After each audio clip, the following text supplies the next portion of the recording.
to demonstrate a little bit of divine wisdom that God has given to His children at the end of time in these trees.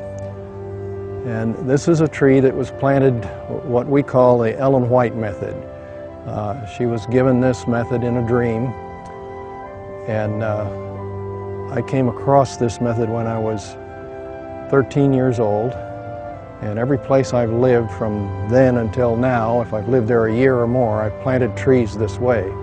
They've all done wonderfully well. This tree is a little over 10 feet tall, and it's just about 3.5 years since we planted them. Now, all of these trees were just 6 inches or so little twigs. These are sequoias, giant sequoia trees. They're little twigs when we planted them. Those that are planted over here are planted the way the forestry department recommends that they be planted. And the tallest of these is this one over here. It's about 4.5 feet tall. So this is about a little over twice the height. But when we look at the size of the trunks and the amount of foliage, we have at least 20 to 1 in mass, the amount of growth. And the same thing will happen with fruit trees, with tomato vines, with grapevines, and other deep-rooted plants if you plant them the same way.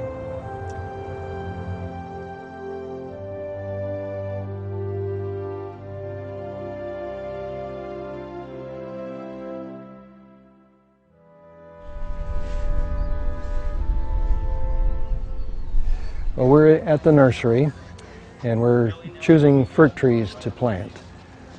So when we are choosing a berry fruit tree, we want to look at several things. We want to go down to the graft and make sure that the graft is good, that we don't have. That's a good healthy graft there. We don't want scabs or dead places around it, but that's a good healthy graft, so that's what we need there. Now that is a green gauge plum. We'll make sure those roots are wet and kept wet. We don't want them ever to dry out in the sunshine or the wind, because that would damage this little tree.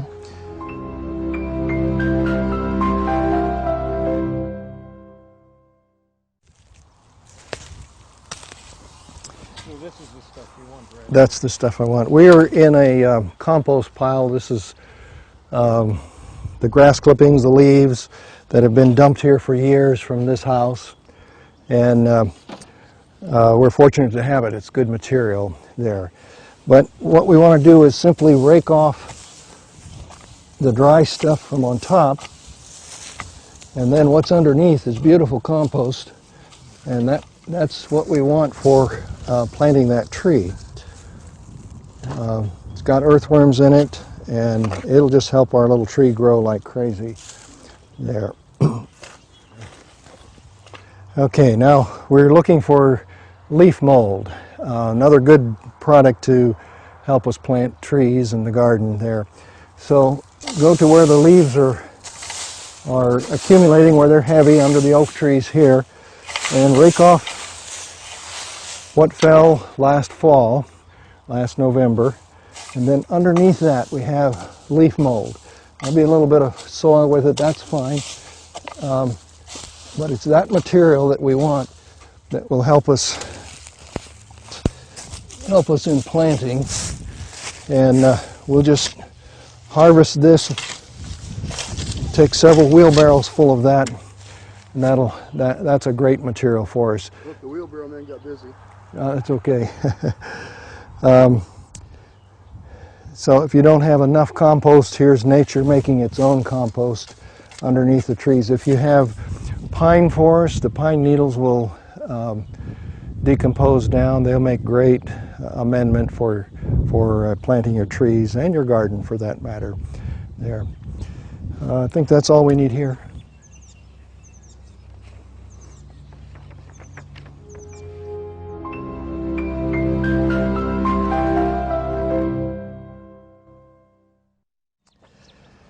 Okay, I'm reading from something that Herbert Clarence White, the grandson of Ellen G. White, wrote. He taught this way of planting for years, and I had the privilege of taking his class when I was 13 years old. Anyway, he says you start by digging a large hole. In this case, about 3 feet by 3 feet, 3 feet down and 3 feet across. We separate the subsoil from the topsoil. There, you can tell the difference in the colors there. And then in the bottom of that hole, we place a couple of pipes. The purpose for that is to get air in the bottom of that hole. Okay, now use what you have. I've used a couple of different short pieces of pipe for the air. We just throw those in the bottom of the hole. Another way to get air in the bottom of that hole is to take a gallon or so plastic rigid planting pot and just turn it upside down, and that'll get air in the bottom of the hole too. So let's just do that.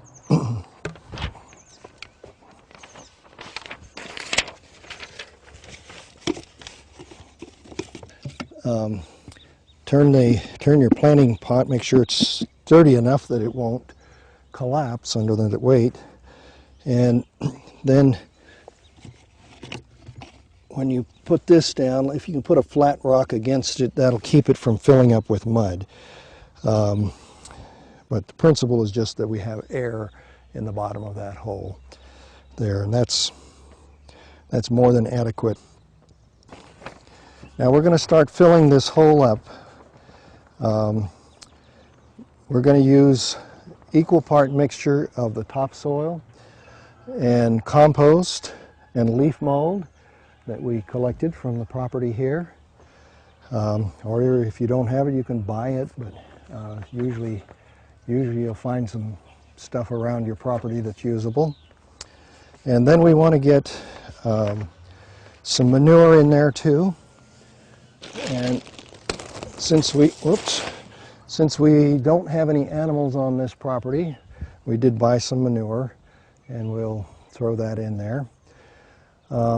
Then an ingredient which is very important is phosphate. Phosphate is the carrier to take all the other nutrients and put into the plant. And so we need to get phosphate, and the type that I like the best is soft rock phosphate. If you can't get that, get some other rock phosphate. But make sure you have phosphate in your soil mix there. And another ingredient which is extremely important is calcium. And calcium is deficient in most soils in America today. We need the calcium in order to make what's called high brix food, or high nutrition food. And if the calcium is there, the produce will be sweeter and better and more nutritious. And so that's why we want to put some calcium in too.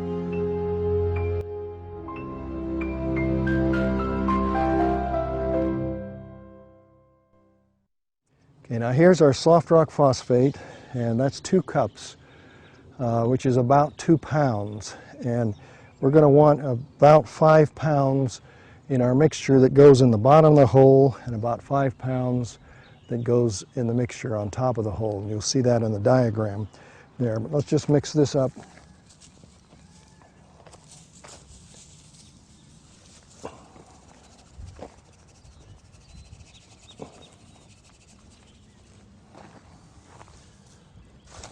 Okay.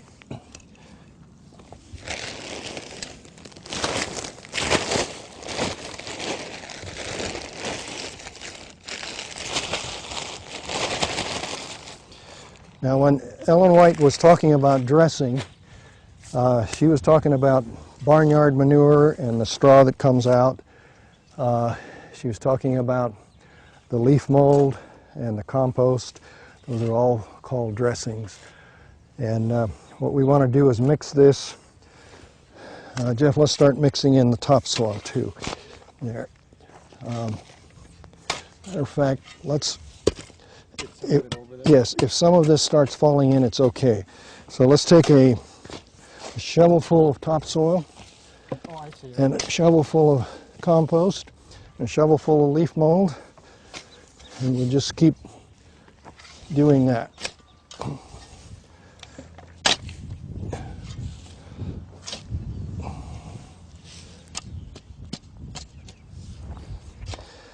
Okay, this is pelletized lime or high calcium lime. And lime is, or calcium is a nutrient that we absolutely need in almost all soils. So I've got a couple cups here. We'll mix this in. This will go in the bottom. What we're mixing now will go in the bottom 1/3 of that hole there. So we just mix this up a little more, Jeff.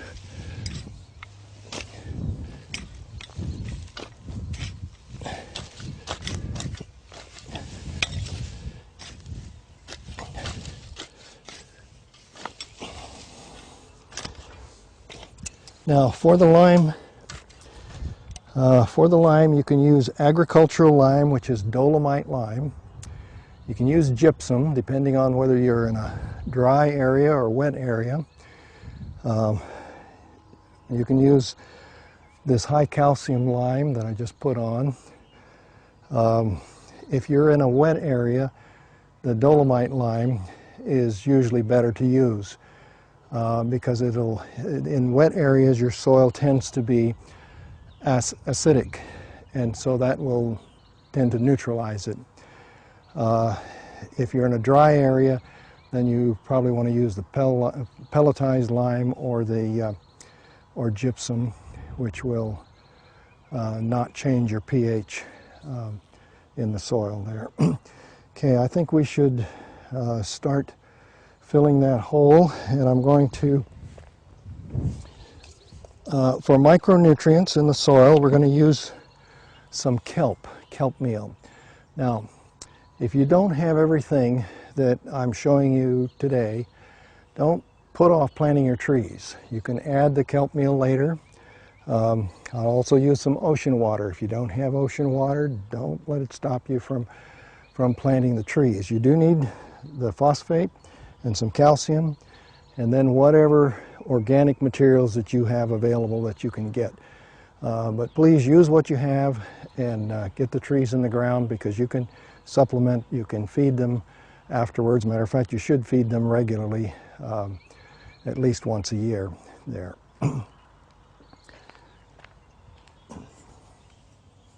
All right, this is kelp meal, and I want you not to overdo kelp meal.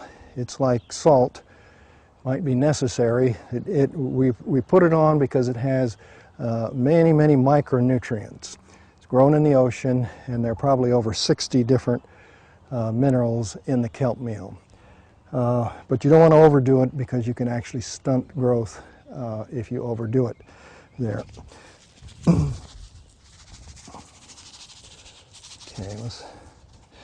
Okay, that's about a half a cup full. Now, the place to get this is not the garden store. Go to the feed store, and they feed this to horses and other animals, and mix it in with their feed, and it has the effect of making their coats absolutely beautiful and healthy because of all those micronutrients in it there. Now, again, if you don't have this available, don't let it hold up planting. I'm going to show you another place to get micronutrients.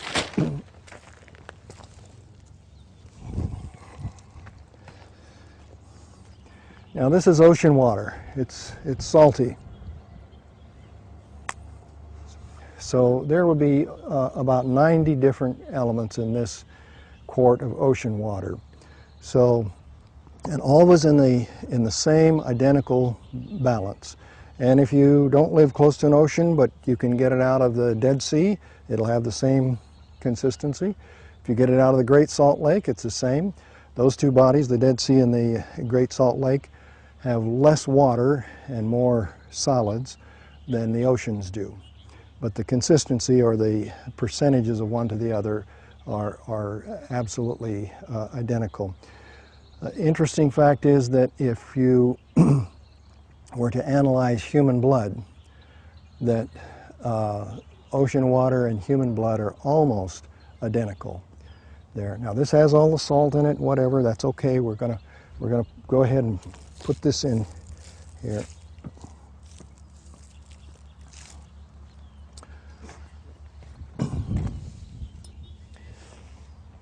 Okay, let's just go ahead and mix this, Jeff, and we'll start putting stuff in.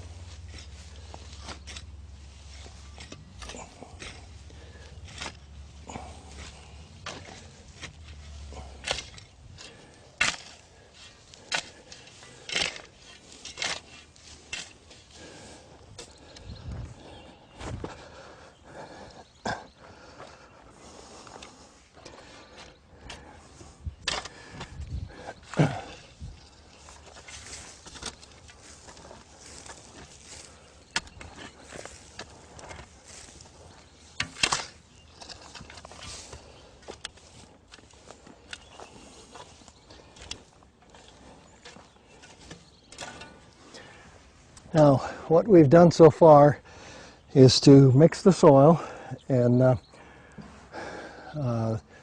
nutrients with it, the phosphate and the lime.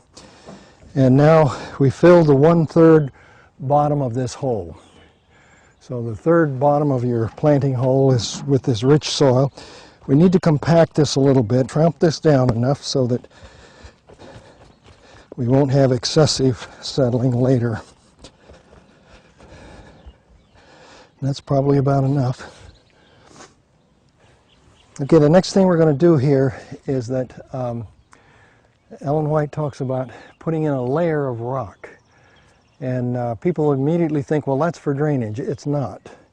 That layer of rock is to change the electrical force in the ground. Now, Ellen White did not say that, but we have discovered that since. A fellow by the name of Ian Jones did a lot of work and research on that, and we can measure the difference in the electrical current in the soil. Now plants take up nutrients with these tiny little hairline roots, and they bargain with the soil, exchanging them, and that's an electrical exchange, an ion for an ion. And so this next thing is important, and we just need a layer of rock in there.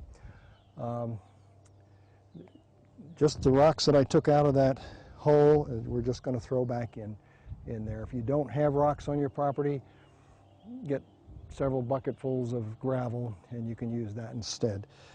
But anything from gravel to even softball size is just fine there.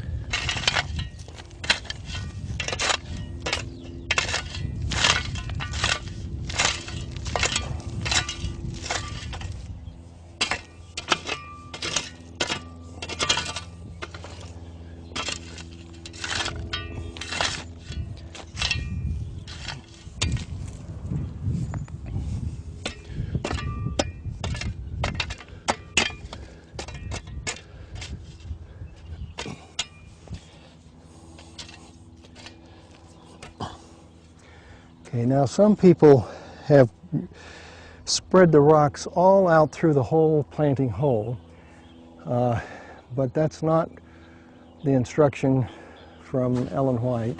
She said a layer of rock. And so I do it this way. I planted both ways.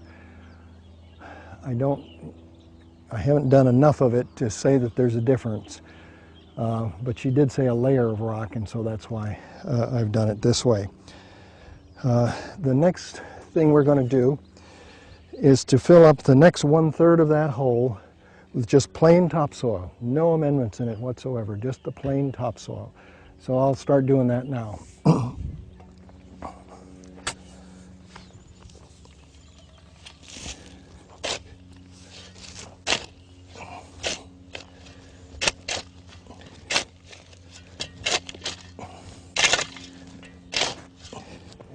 Run out of the topsoil, but we've got enough in here.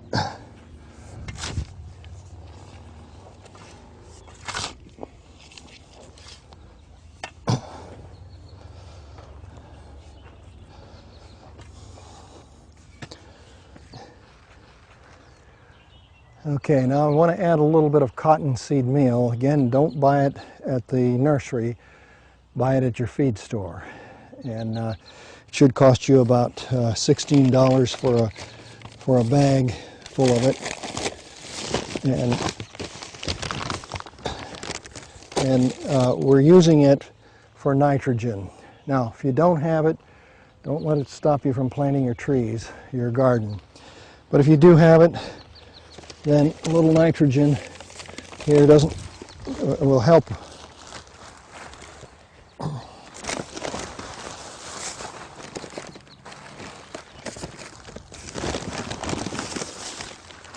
It's an excellent organic source of nitrogen. We need nitrogen, but we don't want that to be the dominant fertilizer again. We want the phosphate to be the carrier. Whenever we get nitrogen as the dominant carrier of the nutrients into the plant, we get weak, sick plants. We get plants that grow fast, a lot of leaves, a lot of stems, but we get weak, sickly plants, and we get produce that is not as healthy to eat. Okay, I have a boulder, I don't know, it might be 20 pounds or so, and we're going to put that right in the bottom of that hole. Remember, we're 2/3 of the way full now, and then as soon as we have the soil properly mixed, we'll cover that. Then we're going to take our little tree roots and we're going to spread it out over that rock, and that's for an anchor for that tree. Now, if you were planting a tree that has a taproot, a deep taproot, then dispense with this rock. It'll just get in your way. And if you don't have that rock, don't let it stop you from planting. Just go ahead and plant. It's only for an anchor. It's not that important here. Okay, we've got our gopher basket here, and we cut the bottom out because we don't want the wire to totally encase it. But we've cut that out, and we've gone, this is 24 inches, and we can sink this in the ground below the gopher's normal tunneling area. So when he comes to this wire, he's going to come up. He won't go down, he'll come to this, and then he'll come up. And we need a little bit of wire on the top, because when he comes up this far, he's going to realize that to get over, he has to expose himself to maybe an owl or a hawk or a skunk or other predator, and he doesn't want to be dinner for them. If the top of the soil is the top of the basket, or gopher wire, then he'll tunnel up here. When he gets to the top of the soil, he'll walk over and go right back down. So that's why we need a little of this sticking out of the ground to make sure that he stays outside and our plant is on the inside protected there. Okay, now where did that big rock go? Let's put that in. Thanks, Jeff. Okay, let's fill this with this mixture of soil that we have. Well, Yes, put a couple of shovelfuls just on top of the rock here. Thank you.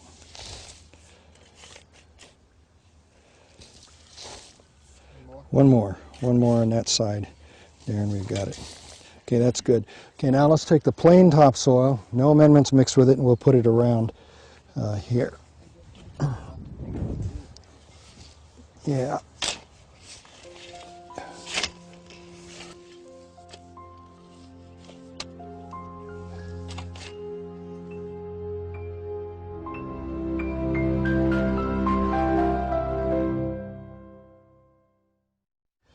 Okay, now we kept our tree roots covered because we don't want them to dry out with wind or sun, so keep them covered the whole time.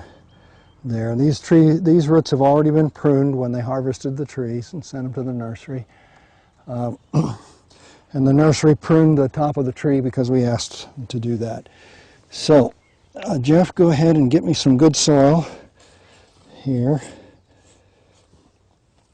That's great.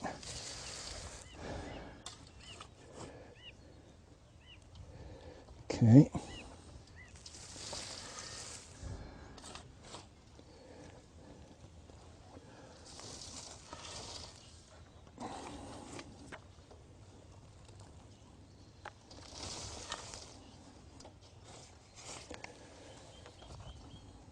Okay.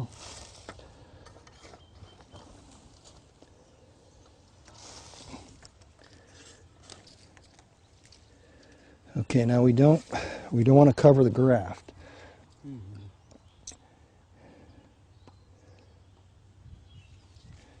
Okay, we can just fill up the rest of this with our mixture here.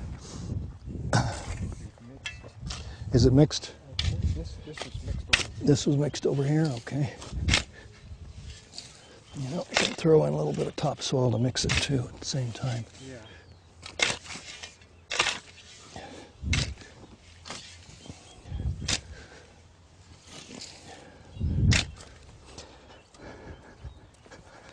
Go ahead and throw some more on there, Jeff. Yeah, go ahead and put some more on there.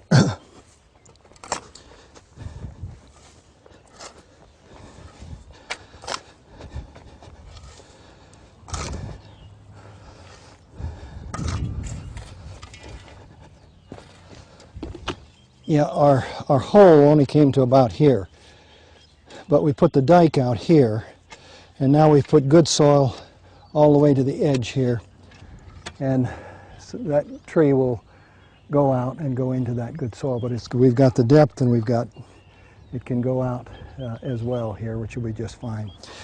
Now, what I've got in this bucket is a shovelful of really nasty compost that came out of my backyard. It's just cold where I threw the kitchen scraps for a compost pile. And so I want earthworms, and I know there are plenty of earthworms there. So what I've done is take some earthworms. This is just to plant earthworms. And let's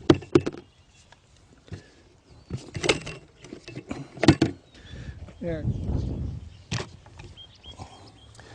Okay, now let's take.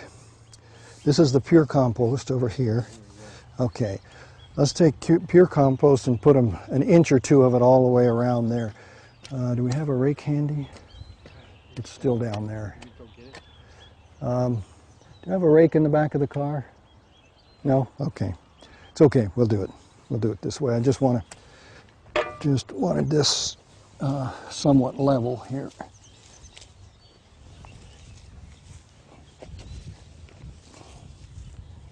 Close enough. Don't need to be that much of a perfectionist.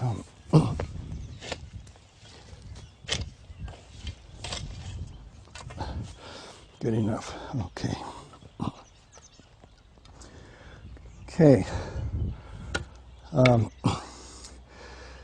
As you mow the lawn, rake the leaves up, whatever, you can put a layer of mulch around that tree, and those earthworms will multiply and come up and take that down. Some people like to put a a layer of rocks on top of the mulch. The mulch should be maybe 2 or 3 inches deep, 2, 3, 4 inches deep. Some people like to put a layer of rocks on top of that. If you have this tree in a landscaped area, you might want to do that.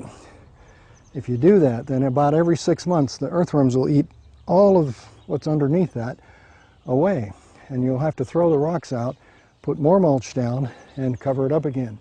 So when it's out in the garden like this, I don't use the rock mulch. I simply throw more mulch on top. Now that means that the top layer is almost always dry, and the earthworms won't take down what's dry. But just keep adding to it, and then what was dry will be covered and get wet and get eaten down. Okay, this is something that might save your tree. Just take a big can and cut it. Take the top and the bottom out of it, and cut it. Then we'll put it around the trunk of the tree.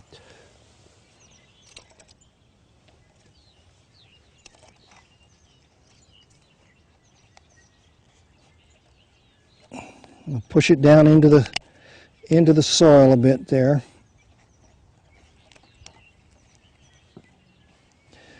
Okay, now what that is for is so that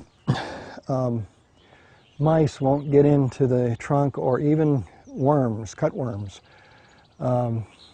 and eat the bark around your tree and kill that tree. So in this case we've got a gopher cage, so it's less necessary, but in some cases you're going to want to put some type of a can around it, some type of a protection. It doesn't have to be a can, it could be plastic even.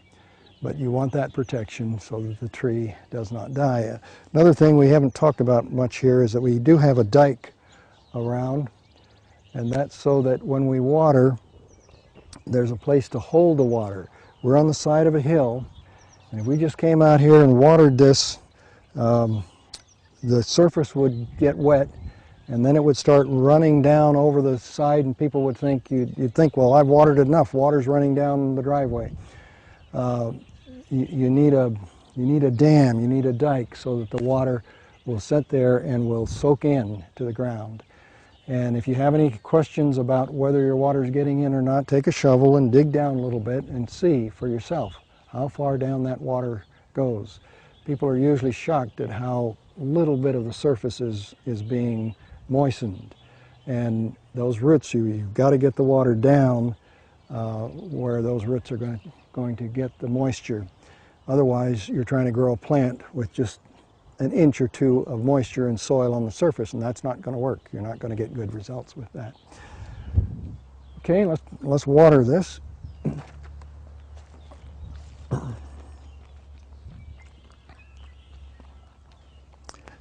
Yeah, let's just go ahead and pour it on here.